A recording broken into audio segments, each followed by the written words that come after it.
नमस्कार देवियों और सज्जनों। आज मैं आपको एक ऐसी चीज बताने वाली हूँ जिसको सुन के आप भी शॉक्ड हो जाएंगे। हाँ, मैं जानती हूँ कि हम लोग एक ऐसे देश में रहते हैं, एक ऐसे लोकतांत्रिक देश में रहते हैं जहाँ पे लोगों को फ्रीडम ऑफ स्पीच जो है वो एज अ डेमोक्रेटिक राइट दिया गया है। लेकिन आज के लोग उस चीज का इतना ज्यादा फायदा उठा रहे हैं कि उनको ये भी नहीं पता है कि वो किस तरीके की लैंग्वेज यूज कर रहे हैं। जी हाँ, मैं बात कर रही हूँ नेहा सिंह राठौर की, जो कि एक फोक सिंगर है और साथ ही साथ एक पॉलिटिकल आर्टिस्ट भी है। अभी मजा आएगा ना। पॉलिटिकल आर्टिस्ट भी हैं क्योंकि ये पॉलिटिक्स को एज अ आर्टिस्ट सोचती हैं।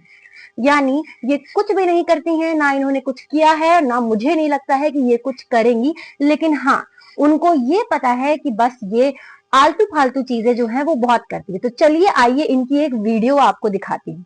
जो स्क्रीन पे आपके सामने वीडियो आ रही है, आप उस वीडियो को देखिए और आप उस वीडियो को देख के समझ सकते हैं कि ये किस तरीके की सिंगर है और किस तरीके की आर्टिस्ट है। तो वीडियो आपके सामने है, अब जरा इसको देखें। आदमी मरने के बाद कुछ नहीं सोचता, आदमी मरने के बाद कुछ नहीं बोलता। यार मेरे को तो ऐसा धक धक हो रहा है। मेरे को भी। कुछ नहीं सोचने और कुछ नहीं बोलने पर आदमी मर जाता है। अल्लाह माफ करे, बहुत मनुष्य लग रहे हो, मत करो, रहने दो। आदमी मरने के बाद भी कुछ नहीं है, आदमी मरने के बाद कुछ नहीं सोचता है, आदमी मरने के बाद ये नहीं करता। किसको पता है कि मरने के बाद क्या होता है? और तो और हम जिंदा रह के भी कौन सा पहाड़ उखाड़ ले रहे हैं? आप क्या मांझी द माउंटेन है? नहीं ना। तो हाँ दर्शकों, ये जो है वो सिर्फ और सिर्फ हमारे देश के जो जितने भी पॉलिटिकल लीडर्स हैं और स्पेशली जो अपोनेंट पार्टी हैं, ये एक अकेली महिला है जो कि सिर्फ और सिर्फ आवाज उठा रही है। इनकी आवाज सुन कोई नहीं रहा है। और आपको बता दूं कि इनके खिलाफ इतनी एफआईआर दर्ज हो चुकी है। मैं तो रिक्वेस्ट करूंगी हमारे प्रधानमंत्री जी से कि वो एक दिन के लिए 24 घंटे के लिए इनको जो है वो सत्ता दे दे, हम भी देखें कि ये करती क्या है। ये नेक्स्ट वीडियो आपके सामने आ रही है, आप इसको देखिए, ध्यान से देखिए। चापलूसी आप कीजिए, मैं तो सवाल पूछूंगी।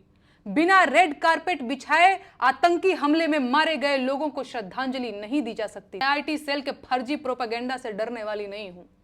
आईटी सेल चाहे मुझे गालियां दे या देशद्रोही का नारा लगाए। मैं आपसे पूछना चाहूंगी कि जो इतना बड़ा टेरर अटैक हुआ, आप उसके लिए मोदी जी से जो है वो क्वेश्चन कर रही हैं। तो आप भी तो दिल्ली में रहती हैं, आप डायरेक्टली जाके मोदी जी से मिलिए और मोदी जी से अपनी बातें कह दीजिए। एक अकेले व्यक्ति को इतनी प्रॉब्लम क्यों हो रही है? कभी कभी लगता है कि आप उन्हीं भगवान है। आप कहती हैं कि हमने ईवीएम खरीद ली।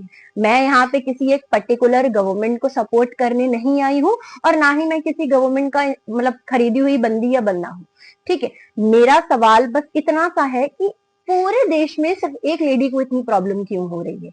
और ही नहीं, आगे भी इनकी कुछ वीडियोस हैं, मैं वो आपको दिखाना चाहूंगी, आप जरूर उसको देखिएगा। पहलगाम हमले के जवाब में अब तक सरकार ने किया क्या है? मेरे ऊपर एफआईआर। सरकार मेरे ऊपर एफआईआर करवाकर असली मुद्दों से ध्यान भटकाना चाहती है। क्या ये बात समझना इतना मुश्किल है? अरे दम है तो जाइए आतंकवादियों के सिर लेकर।